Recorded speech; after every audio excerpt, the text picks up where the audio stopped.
In the name of the African Union, I would like to greet the members of the General Assembly of the United Nations, and I hope that this meeting will be among the most historic in the history of the world. In the name of the General Assembly at its 64th session, presided over by Libya of the African Union, of 1,000 traditional African kingdoms, and in my own name, I would like to take this opportunity, as President of the African Union, to congratulate our son Obama because he is attending the General Assembly, and we welcome him as his country is hosting this meeting. This session is taking place in the midst of so many challenges facing us, and the whole world should come together and unite its efforts to defeat the challenges that are our principal common enemy. Those of climate change and international crises, such as the capitalist economic decline, the food and water crises, desertification, terrorism, immigration, piracy, man-made and natural epidemics, and nuclear proliferation. Perhaps influenza H1N1 was a virus created in a laboratory that got out of control, originally being meant as a military weapon. Such challenges also include hypocrisy, poverty, fear, materialism, and immorality. As is known, the United Nations was founded by 3 or 4 countries against Germany at the time. The United Nations was formed by the nations that joined together against Germany in the Second World War.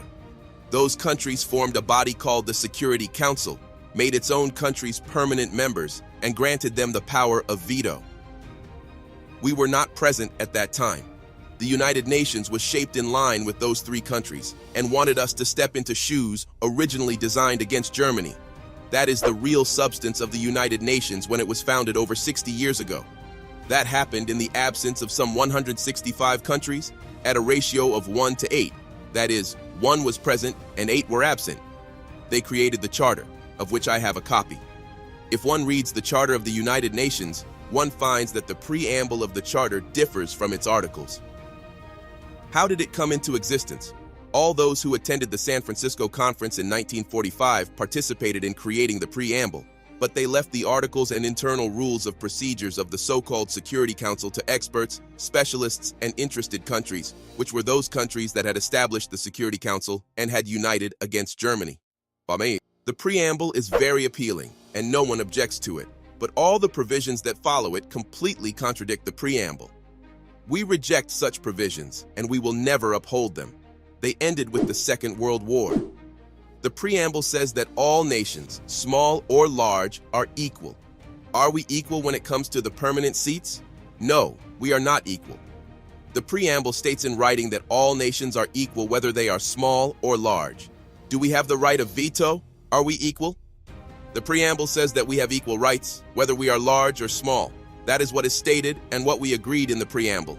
So the veto contradicts the Charter. The permanent seats contradict the Charter. We neither accept nor recognize the veto. The preamble of the Charter states that armed force shall not be used, save in the common interest. That is the preamble that we agreed to and signed, and we joined the United Nations because we wanted the Charter to reflect that. It says that armed force shall only be used in the common interest of all nations. But what has happened since then? 65 wars have broken out since the establishment of the United Nations and the Security Council. 65 since their creation, with millions more victims than in the Second World War. Are those wars and the aggression and force that were used in those 65 wars in the common interest of us all? No. They were in the interest of 1 or 3 or 4 countries, but not of all nations. We will talk about whether those wars were in the interest of 1 country or of all nations. That flagrantly contradicts the Charter of the United Nations that we signed, and unless we act in accordance with the Charter of the United Nations to which we agreed, we will reject it and not be afraid not to speak diplomatically to anyone. Now we are talking about the future of the United Nations. There should be no hypocrisy or diplomacy because it concerns the important and vital issue of the future of the world. It was hypocrisy that brought about the 65 wars since the establishment of the United Nations. The preamble also states that if armed force is used, it must be a United Nations force. Thus, military intervention by the United Nations with the joint agreement of the United Nations, not 1 or 2 or 3 countries using armed force. The entire United Nations will decide to go to war to maintain international peace and security. Since the establishment of the United Nations in 1945, If there is an act of aggression by one country against another, the entire United Nations should deter and stop that act. If a country, Libya for instance, were to exhibit aggression against France, then the entire organization would respond because France is a sovereign state member of the United Nations, and we all share the collective responsibility to protect the sovereignty of all nations. However, 65 aggressive wars have taken place without any United Nations action to prevent them. 8 other massive, fierce wars, whose victims number some 2 million, have been waged by member states that enjoy veto powers. Those countries that would have us believe they seek to maintain the sovereignty and independence of peoples actually use aggressive force against peoples. While we would like to believe that these countries want to work for peace and security in the world and protect peoples, they have instead resorted to aggressive wars and hostile behavior. Enjoying the veto they granted themselves as permanent members of the Security Council, they have initiated wars that have claimed millions of victims. The principle of non-interference in the internal affairs of states is enshrined in the Charter of the United Nations. No country, therefore, has the right to interfere in the affairs of any government, be it democratic or dictatorial, socialist or capitalist, reactionary or progressive. This is the responsibility of each society. It is an internal matter for the people of the country concerned. The senators of Rome once appointed their leader, Julius Caesar, as dictator because it was good for Rome at that time. No one can say of Rome at that time that it gave Caesar the veto. The veto is not mentioned in the charter. We joined the United Nations because we thought we were equals, only to find that one country can object to all the decisions we make. Who gave the permanent members their status in the Security Council? 4 of them granted this status to themselves. The only country that we in this assembly elected to permanent member status in the Security Council is China. This was done democratically, but the other seats were imposed upon us undemocratically through a dictatorial procedure carried out against our will, and we should not accept it. The Security Council reform we need is not an increase in the number of members, which would only make things worse. To use a common expression, if you add more water, you get more mud. It would add insult to injury. It would make things worse simply by adding more large countries to those that already enjoy membership of the Council. It would merely perpetuate the proliferation of superpowers. We therefore reject the addition of any more permanent seats. The solution is not to have more permanent seats, which would be very dangerous. Adding more superpowers would crush the peoples of small, vulnerable, and third world countries, which are coming together in what has been called the Group of 100. 100 small countries banding together in a forum that one member has called the Forum of Small States. These countries would be crushed by superpowers were additional large countries to be granted membership in the Security Council. This door must be closed. We reject it strongly and categorically. Adding more seats to the Security Council would increase poverty, injustice, and tension at the world level, as well as great competition between certain countries such as Italy, Germany, Indonesia, India, Pakistan, the Philippines, Japan, Brazil, Nigeria, Argentina, Algeria, Libya, Egypt, the Democratic Republic of the Congo, South Africa, Tanzania, Turkey, Iran, Greece, and Ukraine. All these countries would seek a seat on the Security Council, making its membership almost as large as that of the General Assembly and resulting in an impractical competition. What solution can there be? The solution is for the General Assembly to adopt a binding resolution under the leadership of Mr. Trekkie based on the majority will of Assembly members, and taking into account the considerations of no other body. The solution is to close Security Council membership to the admission of further states. This item is on the agenda of the General Assembly during the present session presided over by Mr. Trekkie. Membership through unions and the transference of mandates should supersede other proposals. We should focus on the achievement of democracy based on the equality of member states. There should be equality among member states, and the powers and mandates of the Security Council should be transferred to the General Assembly. Membership should be for unions, not for states. Increasing the number of state members would give the right to all countries to a seat, in accordance with the spirit of the preamble of the Charter. No country could deny a seat in the Council to Italy, for instance, if a seat were given to Germany. For the sake of argument, Italy might say that Germany was an aggressive country and was defeated in the Second World War. If we gave India a seat, Pakistan would say that it too is a nuclear country and deserves a seat. and those two countries are at war. This would be a dangerous situation. If we gave a seat to Japan, then we should have to give one to Indonesia, the largest Muslim country in the world. Then Turkey, Iran, and Ukraine would make the same claim. What could we say to Argentina or Brazil? Libya deserves a seat for its efforts in the service of world security by discarding its weapons of mass destruction program. Then South Africa, Tanzania, and Ukraine would demand the same. All of these countries are important. The door to Security Council membership should be closed. This approach is a falsehood, a trick that has been exposed. If we want to reform the United Nations, bringing in more superpowers is not the way. The solution is to foster democracy at the level of the General Congress of the world, the General Assembly, to which the powers of the Security Council should be transferred. The Security Council would become merely an instrument for implementing the decisions taken by the General Assembly, which would be the Parliament, the Legislative Assembly of the world. This assembly is our democratic forum, and the Security Council should be responsible before it. We should not accept the current situation. These are the legislators of the members of the United Nations, and their resolutions should be binding. It is said that the General Assembly should do whatever the Security Council recommends. On the contrary, the Security Council should do whatever the General Assembly decides. This is the United Nations, the assembly that includes 192 countries. It is not the Security Council, which includes only 15 of the member states. How can we be happy about global peace and security if the whole world is controlled by only 5 countries? We are 192 nations and countries, and we are like Speaker's Corner in London's Hyde Park. We just speak and nobody implements our decisions. We are mere decoration, without any real substance. We are Speaker's Corner, no more, no less. We just make speeches and then disappear. This is who you are right now. Once the Security Council becomes only an executive body for resolutions adopted by the General Assembly, there will be no competition for membership of the Council. Once the Security Council becomes a tool to implement General Assembly resolutions, there will be no need for any competition. The Security Council should, quite simply, represent all nations. In accordance with the proposal submitted to the General Assembly, there would be permanent seats on the Security Council for all unions and groups of countries.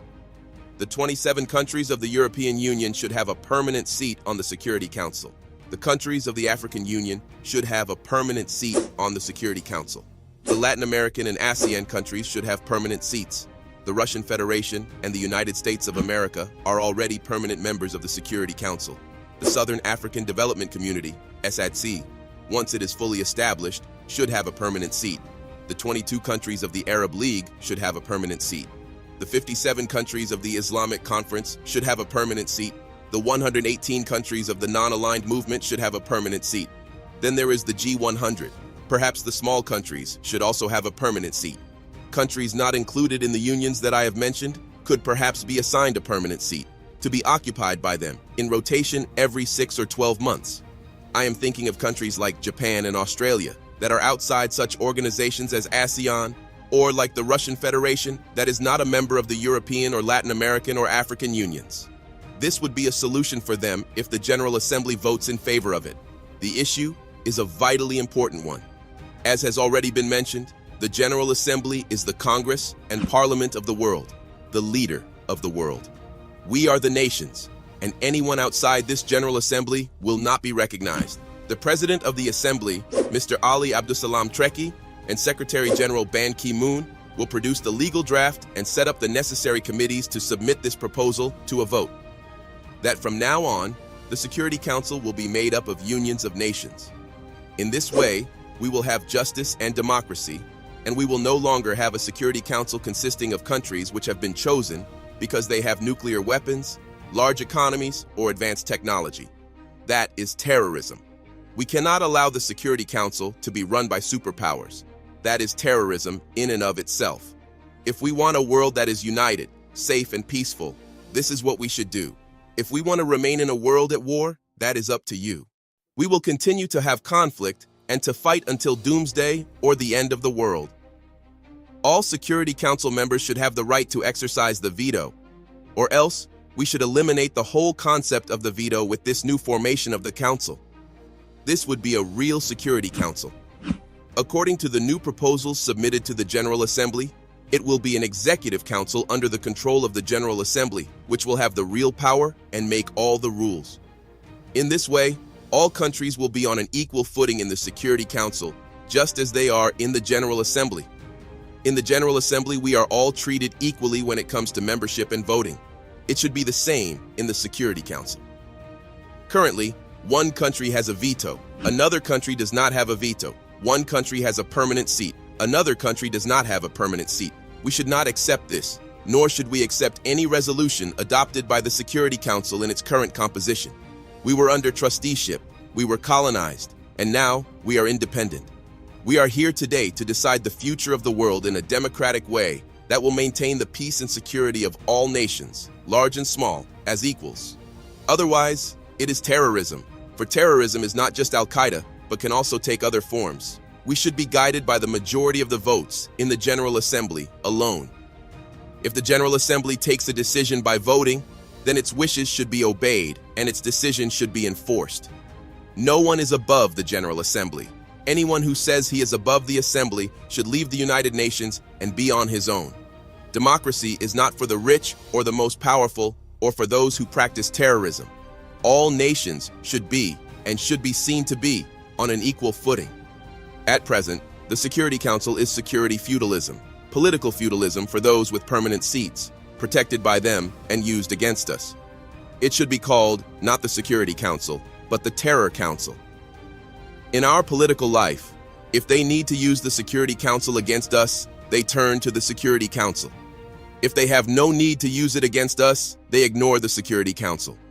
If they have an interest to promote, an axe to grind, they respect and glorify the Charter of the United Nations. They turn to Chapter 7 of the Charter and use it against poor nations. If, however, they wish to violate the Charter, they would ignore it as if it did not exist at all. If the veto of the permanent members of the Security Council is given to those who have the power, this is injustice and terrorism and should not be tolerated by us. We should not live in the shadow of this injustice and terror. Superpowers have complicated global interests, and they use the veto to protect those interests. For example, in the Security Council, they use the power of the United Nations to protect their interests and to terrorize and intimidate the Third World, causing it to live under the shadow of terror. From the beginning, since it was established in 1945, the Security Council has failed to provide security. On the contrary, it has provided terror and sanctions. It is only used against us. For this reason, we will no longer be committed to implementing Security Council resolutions after this speech, which marks the 40th anniversary. 65 wars have broken out, either fighting among small countries or wars of aggression waged against us by superpowers. The Security Council, in clear violation of the Charter of the United Nations, failed to take action to stop these wars or acts of aggressions against small nations and peoples. The General Assembly will vote on a number of historic proposals. Either we act as one, or we will fragment. If each nation were to have its own version of the General Assembly, the Security Council, and the various instruments, and each were to have an equal footing, the powers that currently fill the permanent seats would be confined to use of their own sovereign bodies, whether there be 3 or 4 of them, and would have to exercise their rights against themselves. This is of no concern to us. If they want to keep their permanent seats, that is fine. Permanent seats will be of no concern to us. We shall never submit to their control or to their exercise of the veto that was given to them. We are not so foolish as to give the right of veto to the superpowers to use so they can treat us as second-class citizens and as outcast nations. It is not we who decided that those countries are the superpowers and respected nations with the power to act on behalf of 192 countries. You should be fully aware that we are ignoring the Security Council resolutions because those resolutions are used solely against us and not against the superpowers, which have the permanent seats and the right of veto. Those powers never use any resolutions against themselves. They are, however, used against us. Such use has turned the United Nations into a travesty of itself and has generated wars and violations of the sovereignty of independent states. It has led to war crimes and genocides. All of this is in violation of the Charter of the United Nations. Since no one pays attention to the Security Council of the United Nations, each country and community has established its own Security Council, and the Security Council here has become isolated. The African Union has already established its own Peace and Security Council, The European Union has already established a Security Council, and Asian countries have already established their own Security Council. Soon, Latin America will have its own Security Council. LA's will the 120 non-aligned nations. This means that we have already lost confidence in the United Nations Security Council, which has not provided us with security, and that is why we now are creating new regional security councils. We are not committed to obeying the rules or the resolutions of the United Nations Security Council in its present form because it is undemocratic, dictatorial, and unjust. No one can force us to join the Security Council or to obey or comply with resolutions or orders given by the Security Council in its present composition. Furthermore, there is no respect for the United Nations and no regard for the General Assembly, which is actually the true United Nations, but whose resolutions are non-binding. The decisions of the International Court of Justice, the international judicial body, take aim only at small countries and third world nations. Powerful countries escape the notice of the court. Or, if judicial decisions are taken against these powerful countries, they are not enforced. The International Atomic Energy Agency, IAEA, is an important agency within the United Nations. Powerful countries, however, are not accountable to it or under its jurisdiction. We have discovered that the IAEA is used only against us. We are told that it is an international organization.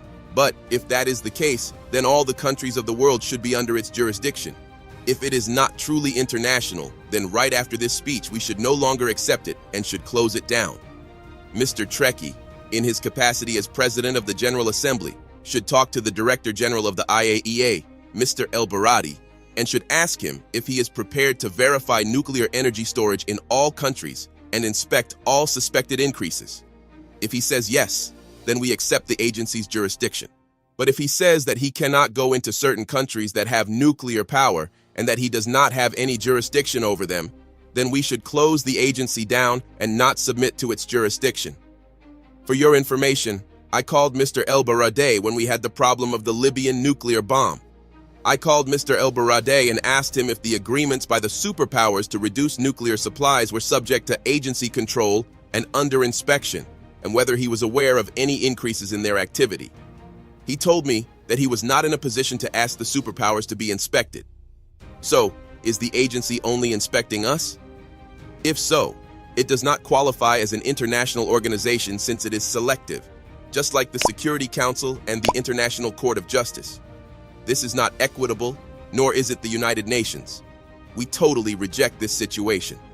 Regarding Africa, Mr. President, whether the United Nations is reformed or not, and even before a vote is taken on any proposals of a historic nature, Africa should be given a permanent seat on the Security Council now, having already waited too long.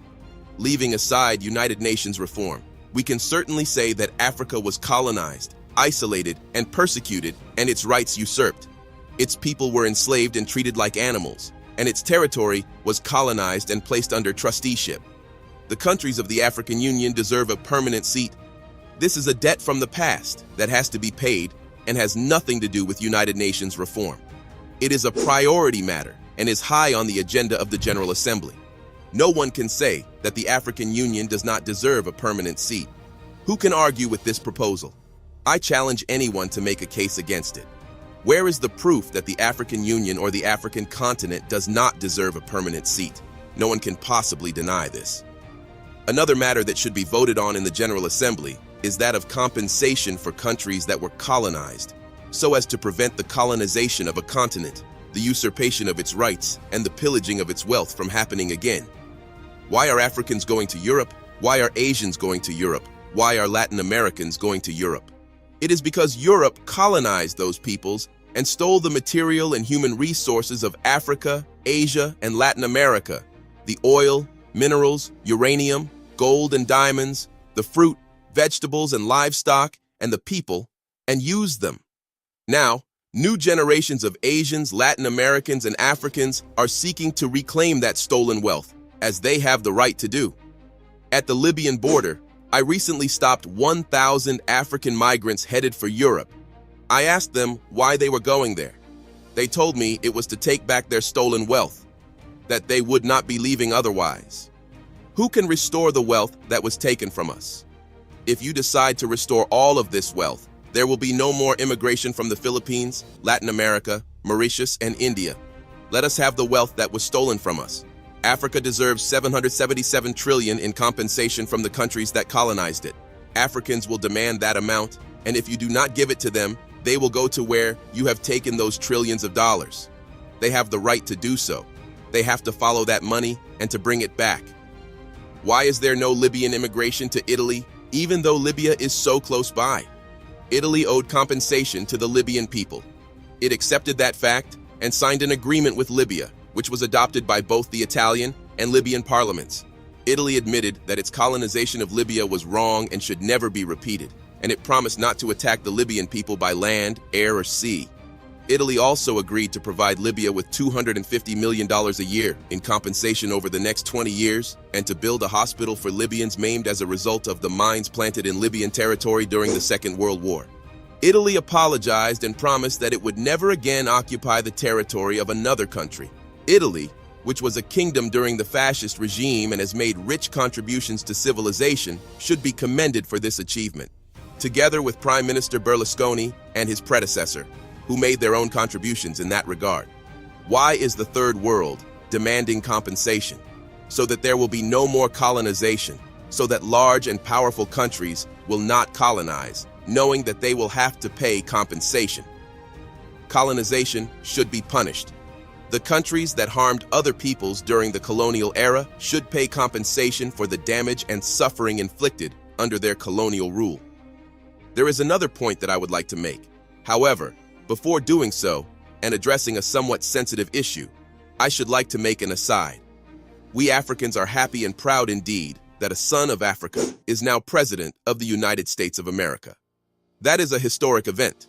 Now, in a country where blacks once could not mingle with whites, in cafes or restaurants, or sit next to them on a bus, the American people have elected as their president a young black man, Mr. Obama, of Kenyan heritage. That is a wonderful thing, and we are proud. It marks the beginning of a change. However, as far as I am concerned, Obama is a temporary relief for the next 4 or 8 years. I'm afraid that we may then go back to square one. No one can guarantee how America will be governed after Obama. We would be content if Obama could remain President of the United States of America forever. The statement that he just made shows that he is completely different from any American president that we have seen. American presidents used to threaten us with all manner of weapons, saying that they would send us Desert Storm, grapes of wrath, rolling thunder, and poisonous roses for Libyan children. That was their approach. American presidents used to threaten us with operations such as Rolling Thunder, sent to Vietnam, Desert Storm, sent to Iraq, Musketeer, sent to Egypt in 1956, even though America opposed it, and the poisonous roses visited upon Libyan children by Reagan. Can you imagine? One would have thought that presidents of a large country with a permanent seat on the Security Council and the right of veto would have protected us and sent us peace. And what did we get instead? Laser-guided bombs carried to us on F-111 aircraft. This was their approach. We will lead the world, whether you like it or not, and will punish anyone who opposes us. What our son Obama said today is completely different. He made a serious appeal for nuclear disarmament, which we applaud. He also said that America alone could not solve the problems facing us and that the entire world should come together to do so.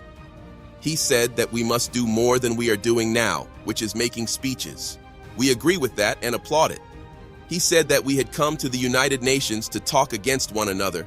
It is true that when we come here, we should communicate with one another on an equal footing. And he said that democracy should not be imposed from outside. Until recently, American presidents have said that democracy should be imposed on Iraq and other countries. He said that this was an internal affair. He spoke truly when he said that democracy cannot be imposed from outside. So we have to be cautious. Before I make these sensitive remarks, I note that the whole world has so many polarities. Listen, should we have a world of so many polarities? Can we not have nations on an equal footing? Let us have an answer. Does anyone have an answer as to whether it is better to have a world of so many polarities? Why can we not have equal standing? Should we have patriarchs? Should we have popes? Should we have gods? Why should we have a world of so many polarities? We reject such a world and call for a world where big and small are equal. The other sensitive point is the headquarters of the United Nations. Can I have your attention, please? All of you came across the Atlantic Ocean, the Pacific Ocean, crossing the Asian continent or the African continent to reach this place. Why? Is this Jerusalem? Is this the Vatican? Is this Mecca? All of you are tired, have jet lag, have sleepless nights. You are very tired, very low, physically. Somebody just arrived now, flying 20 hours. Then we want him to make a speech and talk about this. All of you are asleep, all of you are tired. It is clear that all of you are lacking energy because of having to make a long journey. Why do we do that? Some of our countries are in nighttime and people are asleep. Now you should be asleep because your biological clock, your biological mind, is accustomed to be asleep at this time. I wake up at 4 o'clock New York time, before dawn, because in Libya it is 11 in the morning. When I wake up at 11 o'clock, it is supposed to be datum. At 4 o'clock, I am awake. Why? Think about it. If this was decided in 1945, should we still retain it? Why can we not think about a place that is in the middle, that is comfortable? Another important point is that America, the host country, bears the expenses and looks after the headquarters and diplomatic missions and looks after the peace and security of the heads of state who come here. They are very strict. They spend a lot of money, New York and all of America being very tight. I want to relieve America of this hardship. We should thank America. We say to America, thank you for all the trouble that you have taken on yourself. We say thank you to America. We want to help reassure America and New York and keep them calm. They should not have the responsibility of looking after security. Perhaps someday a terrorist could cause an explosion or bomb a president. This place is targeted by Al-Qaeda. This very building. Why was it not hit on 11 September? It was beyond their power. The next target would be this place. I am not saying this in an offhand manner. We have tens of members of Al-Qaeda detained in Libyan prisons. Their confessions are very scary. That makes America live under tension. One never knows what will happen. Perhaps America or this place will be targeted again by a rocket. Perhaps tens of heads of state will die. We want to relieve America from this worry. We shall take the place to where it is not targeted. Now, after 50 years, United Nations headquarters should be taken to another part of the hemisphere. After 50 years in the Western Hemisphere, for the next 50 years it should be in the Eastern Hemisphere or in the Middle Hemisphere, by rotation. Now, with 64 years, we have an extra 14 years over the 50 that headquarters should have been moved to somewhere else. This is not an insult to America. It is a service to America. We should thank America. This was possible in 1945, but we should not accept it now. Of course, this should be put to the vote in the General Assembly, only in the Assembly, because in Section 23 of the Headquarters Agreement, it says that the United Nations headquarters can be moved to another location only by a resolution of the General Assembly. If 51% of the Assembly approves relocation of headquarters, then it can be moved. America has the right to make security tight because it is targeted by terrorists and by Al-Qaeda. America has the right to take all security measures. We are not blaming America for that. However, we do not tolerate these measures. We do not have to come to New York and be subjected to all these measures. One president told me that he was told that his co-pilot should not come to America because there are restrictions. He asked how he could cross the Atlantic without a co-pilot. Why? He does not have to come here. Another president complained that his honor guard could not come because there was some misunderstanding regarding his name when it came to granting a visa. Another president said his own doctor could not get a visa and could not come to America. The security measures are very strict. If a country has any problem with America, they will set up restrictions on the movements of member delegations, as if one is in Guantanamo. Is this a member state of the United Nations, or is it a prisoner in the Guantanamo camp that cannot be allowed free movement? This is what is submitted to the General Assembly for a vote. Moving the headquarters. If 51% agree, then we come to the second vote, to the middle of the globe or to the eastern part. If we say that we must move the headquarters to the middle of the hemisphere, why do we not move to Sirte or Vienna? One can come even without a visa. Once you come as a president, Libya is a secure country. We are not going to restrict you to 100 or 500 meters. Libya has no hostile actions against anybody. I think the same holds true of Vienna. If the vote says we should move headquarters to the eastern part, then it will be Delhi or Beijing. the capital of China or the capital of India? That is logical, my brothers. I do not think there will be any objection to that. Then you will thank me for this proposal, for eliminating the suffering and the trouble of flying 14, 15, or 20 hours to come here. No one can blame America or say that America will reduce its contributions to the United Nations. No one should have that bad thought. America, I am sure, is committed to its international obligations. America will not be angry. It will thank you for alleviating its hardship, for taking on all that hardship and all the restrictions, even though this place is targeted by terrorists. We come now to the issues that will be considered by the General Assembly. We are about to put the United Nations on trial. The old organization will be finished and a new one will emerge. This is not a normal gathering. Even son Obama said that this is not a normal gathering. It is a historic meeting. The wars that took place after the establishment of the United Nations, why did they occur? Where was the Security Council? Where was the Charter? Where was the United Nations? There should be investigations and judicial intervention. Why have there been massacres? We can start with the Korean War, because it took place after the establishment of the United Nations. How did a war break out and cause millions of victims? Nuclear weapons could have been used in that war. Those who are responsible for causing the war should be tried and should pay compensation and damages. Then we come to the Suez Canal War of 1956. That file should be opened wide. 3 countries with permanent seats on the Security Council and with the right of veto in the Council attacked a member state of this General Assembly. A country that was a sovereign state, Egypt, was attacked. Its army was destroyed. Thousands of Egyptians were killed and many Egyptian towns and entities were destroyed, all because Egypt wanted to nationalize the Suez Canal. How could such a thing have happened during the era of the United Nations and its charter? How is it possible to guarantee that such a thing will not be repeated unless we make amends for past wrongs? Those were dangerous events, and the Suez Canal and Korean War files should be reopened. Next, we come to the Vietnam War. There were 3 million victims of that war. During 12 days, more bombs were dropped than during 4 years of the Second World War. It was a fiercer war, and it took place after the establishment of the United Nations and after we had decided that there would be no more wars. The future of humankind is at stake. We cannot stay silent. How can we feel safe? How can we be complacent? This is the future of the world, and we who are in the General Assembly of the United Nations must make sure that such wars are not repeated in the future.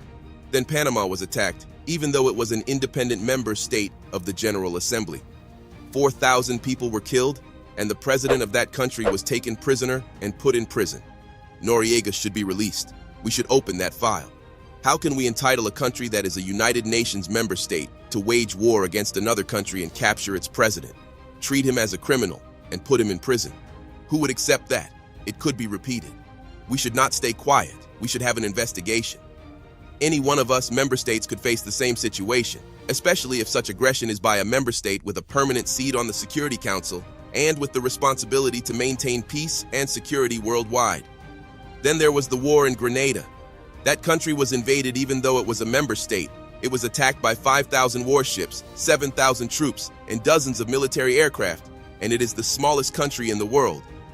This occurred after the establishment of the United Nations and of the Security Council and its veto. And the president of Grenada, Mr. Maurice Bishop, was assassinated. How could that have happened with impunity? It is a tragedy. How can we guarantee that the United Nations is good or not, that a certain country is good or not? Can we be safe or happy about our future or not? Can we trust the Security Council or not? Can we trust the United Nations or not? We must look into and investigate the bombing of Somalia. Somalia is a United Nations member state. It is an independent country under the rule of IDID. We want an investigation. Why did that happen? Who allowed it to happen? Who gave the green light for that country to be attacked? Then there is the former Yugoslavia. No country was as peaceful as Yugoslavia, constructed step by step and piece by piece after being destroyed by Hitler. We destroyed it as if we were doing the same job as Hitler. Tito built that peaceful country step by step and brick by brick, and then we arrived and broke it apart for imperialistic personal interests. How can we be complacent about that? Why can we not be satisfied? If a peaceful country like Yugoslavia faced such a tragedy, the General Assembly should have an investigation and should decide who should be tried before the International Criminal Court. Then we have the war in Iraq, the mother of all evils. The United Nations should also investigate that. The General Assembly, presided over by Mr. Trekkie, should investigate that. The invasion of Iraq was a violation of the United Nations Charter. It was done without any justification by superpowers with permanent seats on the Security Council. Iraq is an independent country and a member state of the General Assembly. How could those countries attack Iraq? As provided for in the Charter, the United Nations should have intervened and stopped the attack. We spoke in the General Assembly and urged it to use the Charter to stop that attack. We were against the invasion of Kuwait, and the Arab countries fought Iraq alongside foreign countries in the name of the United Nations Charter. In the first instance, the Charter was respected. The second time, when we wanted to use the Charter to stop the war against Iraq, no one used it, and that document was ignored. Why did that occur? Mr. Trekkie and the General Assembly should investigate to determine whether there was any reason at all to invade Iraq, because the reasons for that attack remain mysterious and ambiguous, and we might face the same destiny. Why was Iraq invaded? The invasion itself was a serious violation of the United Nations Charter, and it was wrong. There was also a total massacre or genocide. More than 1.5 million Iraqis were killed. We want to bring the Iraqi file before the International Criminal Court, ICC, and we want those who committed mass murder against the Iraqi people to be tried. It is easy for Charles Taylor to be tried, or for Bashir to be tried, or for Noriega to be tried. That is an easy job. Yes, but what about those who have committed mass murder against the Iraqis? They cannot be tried. They cannot go before the ICC. If the court is unable to accommodate us, then we should not accept it.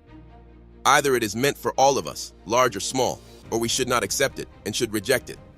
Anyone who commits a war crime can be tried, but we are not livestock or animals like those that are slaughtered for the Eid. We have the right to live, and we are ready to fight and to defend ourselves. We have the right to live in dignity under the sun and on earth. They have already tested us, and we have withstood the test. There are other things as well. Why is it that Iraqi prisoners of war can be sentenced to death? When Iraq was invaded and the president of Iraq was taken, he was a prisoner of war. He should not have been tried. He should not have been hanged. When the war was over, he should have been released. We want to know why a prisoner of war should have been tried. Who sentenced the president of Iraq to death? Is there an answer to that question? We know the identity of the judge who tried him. As to who tied the noose around the president's neck on the day of sacrifice and hanged him, those people wore masks. How could this have happened in a civilized world? These were prisoners of war of civilized countries under international law. How could government ministers and a head of state be sentenced to death and hanged? Were those who tried them lawyers or members of a judicial system? Do you know what people are saying? They are saying that the faces behind the masks were those of the President of the United States and the Prime Minister of the United Kingdom, and that it was they who put the President of Iraq to death. Why do the executioners not unmask their faces? Why do we not know their ranks? Why do we not know whether they were officers, judges, soldiers, or doctors?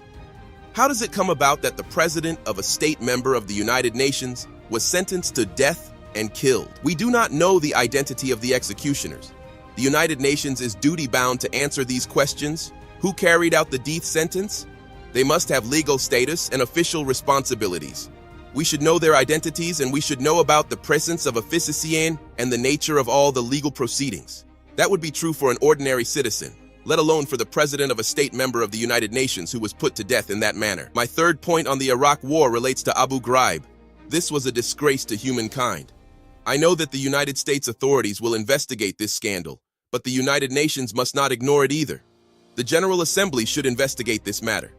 Prisoners of war held in Abu Ghraib prison were torturers, dogs were set on them, men were raped. This is unprecedented in the history of war. It was sodomy, and it was an unprecedented sin, never before committed by past aggressors or invaders. Prisoners of war are soldiers, but these were raped in prison by a state, a permanent member of the Security Council. This goes against civilization and humankind. We must not keep silent. We must know the facts. Even today, 250,000 Iraqi prisoners, men and women alike, remain in Abu Ghraib. They are being maltreated, persecuted, and raped. There must be an investigation. Turning to the war in Afghanistan, this too must be investigated. Why are we against the Taliban? Why are we against Afghanistan? Who are the Taliban? If the Taliban want a religious state, that is fine. Think of the Vatican. Does the Vatican pose a threat to us? No. It is a religious, very peaceful state. If the Taliban want to create an Islamic Emirate, who says that this makes them an enemy? Is anyone claiming that bin Laden is of the Taliban or that he is Afghan? Is bin Laden of the Taliban? No, he is not of the Taliban and he is not Afghan. Were the terrorists who hit New York City of the Taliban? Were they from Afghanistan? They were neither Taliban nor Afghan. Then, what was the reason for the wars in Iraq and in Afghanistan? If I truly wanted to deceive my American and British friends, I would encourage them to send more troops and I would encourage them to persist in this bloodbath, but they will never succeed in Iraq or Afghanistan. Look what happened to them in Iraq, which is a desert. It is even worse in mountainous Afghanistan. If I wanted to deceive them, I would tell them to continue the wars in Iraq and Afghanistan. But no, I want to save the citizens of the United States, the United Kingdom, and other countries who are fighting in Iraq and Afghanistan. So I tell them, leave Afghanistan to the Afghans. Leave Iraq to the Iraqis. If they want to fight each other, they are free to do so. America had its civil war, and no one interfered in it. There were civil wars in Spain, China, and countries all over the world. No place on earth has been free of civil wars. Let there be a civil war in Iraq. If the Iraqis want to have a civil war and fight each other, that is fine. Who says that if the Taliban form a government, they would possess intercontinental missiles or the kind of airplanes that hit New York? Did those airplanes take off from Afghanistan or Iraq? No, they took off from American airports. So why is Afghanistan being struck? The terrorists were not Afghans or Taliban or Iraqis. Why are we silent? We must never be war devils. Anyone who does not speak the truth is a silent devil. We are committed to international peace and security. We do not wish to scorn or ridicule humankind. We want to save humanity. As President of the General Assembly, Mr. Ali Treki should open an investigation of the assassinations file, in addition to the war files. Who killed Patrice Lumumba and why? We merely want to record it in the annals of African history. We want to know how an African leader, a liberator, came to be assassinated. Who killed him?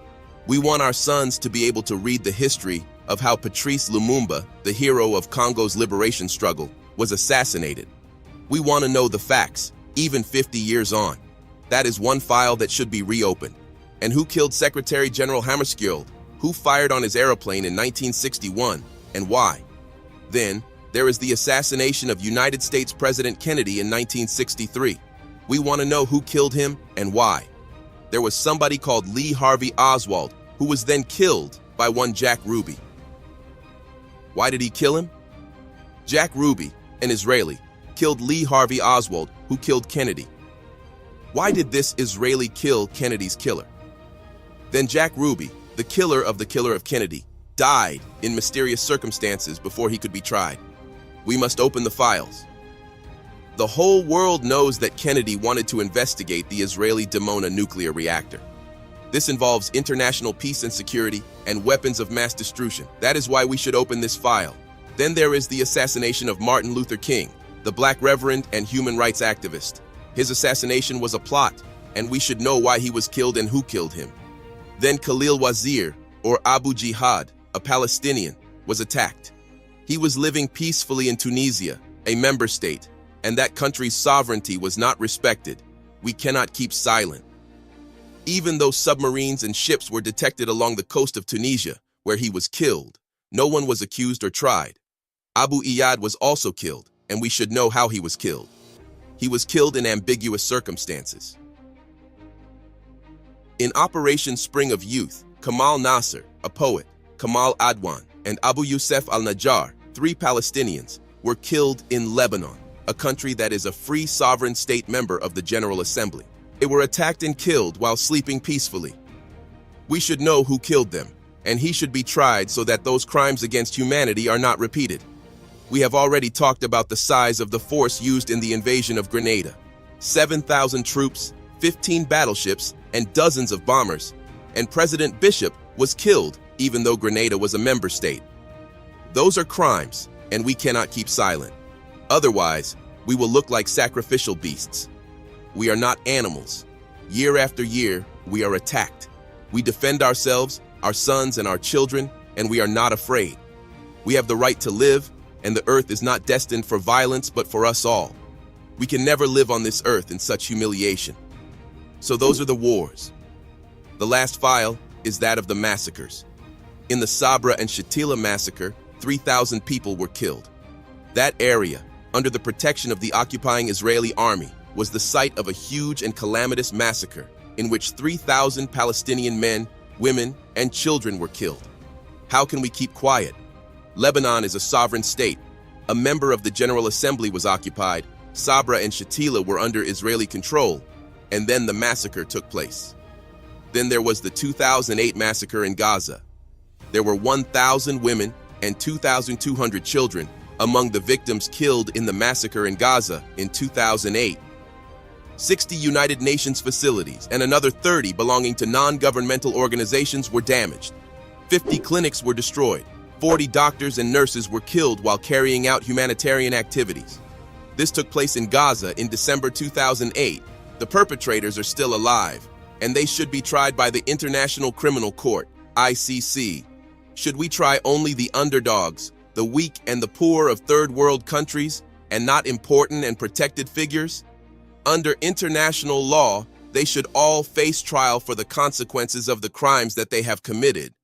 Otherwise, the role of the ICC will never be recognized. If the decisions of the ICC are not respected or implemented, if the General Assembly and the Security Council mean nothing, and if the International Atomic Energy Agency serves only certain countries and organizations, then what is the United Nations? It would mean that the United Nations is nothing and is insignificant. Where is it? There is no United Nations. Then, while piracy may be a phenomenon of the high seas, a form of terrorism, we talk about the piracy in Somalia. Somalis are not pirates. We are the pirates. We went there and usurped their economic zones, their fish, and their wealth. Libya, India, Japan, and America, any country in the world, we are all pirates. We all entered the territorial waters and economic zones of Somalia and stole. The Somalis are protecting their own fish, their sustenance. They have become pirates because they are defending their children's food.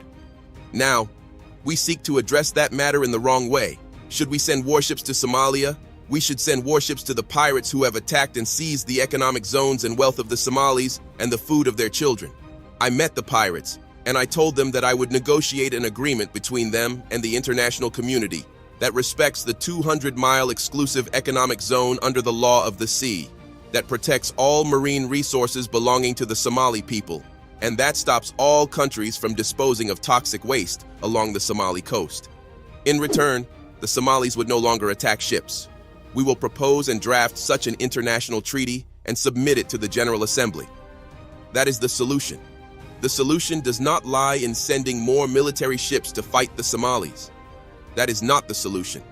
We are addressing the phenomena of piracy and terrorism in the wrong way. Today, there is swine flu. Perhaps tomorrow, there will be fish flu, because sometimes we produce viruses by controlling them. It is a commercial business. Capitalist companies produce viruses so that they can generate and sell vaccinations. That is very shameful and poor ethics. Vaccinations and medicine should not be sold. In the Green Book, I maintain that medicines should not be sold or subject to commercialization. Medicines should be free of charge and vaccinations given free to children. But capitalist companies produce the viruses and vaccinations and want to make a profit. Why are they not free of charge? We should give them free of charge and not sell them. The entire world should strive to protect our people, create and manufacture vaccinations, and give them free to children and women, and not profit by them. All those items are on the agenda of the General Assembly, which has only to exercise that duty. The Ottawa Convention on Landmines forbids the production of landmines. That is wrong. Landmines are defensive weapons. If I place them along the border of my country and someone wants to invade me, they may be killed. That is all right, because they are invading me. The convention should be reconsidered. I am not taking that defensive weapon to another country. The enemy is coming to me. On the Al-Gaddafi website, I call for that treaty to be modified or annulled. This treaty should be modified or annulled. I want to use anti-personnel mines to defend my home against invasion. Eliminate weapons of mass destruction, not landmines, which are defensive weapons. With regards to the Palestinian situation, the two-state solution is impossible. It is not practical. Currently, these two states completely overlap. Partition is doomed to failure. These two states are not neighbors. They are coextensive in terms of both population and geography. A buffer zone cannot be created between the two states because there are 500,000 Israeli settlers in the West Bank and 1 million Arab Palestinians in the territory known as Israel. The solution is therefore a democratic state without religious fanaticism or ethnicity. The generation of Sharon and Arafat is over. We need a new generation in which everyone can live in peace. Look at Palestinian and Israeli youth. They both want peace and democracy, and they want to live under one state. This conflict poisons the world. The White Book actually has the solution. I hold it here. The solution is Israel. Arabs have no hostility or animosity towards Israel. We are cousins and of the same race. We want to live in peace. The refugees should go back. You are the ones who brought the Holocaust upon the Jews. You, not we, are the ones who burned them. We gave them refuge. We gave them safe haven during the Roman era and the Arab reign in Andalusia and during the rule of Hitler. You are the ones who poisoned them. You are the ones who annihilated them. We provided them with protection. You expelled them. Let us see the truth. We are not hostile. We are not enemies of the Jews. And one day, the Jews will need the Arabs. At that point, Arabs will be the ones to give them protection, to save them, as we have done in the past. Look at what everybody else did to the Jews. Hitler is an example. You are the ones who hate the Jews, not us. In brief, Kashmir should be an independent state, neither Indian nor Pakistani. We must end that conflict. Kashmir should be a buffer state between India and Pakistan. With regard to Darfur, I truly hope that the assistance provided by international organizations can be used for development projects, for agriculture, for industry, and for irrigation. You are the ones who made it a crisis. You put it on the altar. You wanted to sacrifice Darfur so that you could interfere in its internal affairs. You have turned the Hariri problem into a United Nations problem. You are selling Hariri's corpse. You just want to settle scores with Syria. Lebanon is an independent state. It has laws, courts, a judiciary, and police. At this stage, it is no longer the perpetrators that are being sought. The real wish is to settle scores with Syria, not ensure justice for Hariri. The cases of Khalil al-Wazir, Lumumba, Kennedy, and Hammarskjöld should also have been turned over to the United Nations if the Hariri case merits such attention. The General Assembly is now under the presidency of Libya. This is our right. Libya hopes that you will assist in making the transition from a world fraught with crises and tension to a world in which humanity, peace, and tolerance prevail. I will personally follow up on this issue with the General Assembly, President Trekkie, and the Secretary General.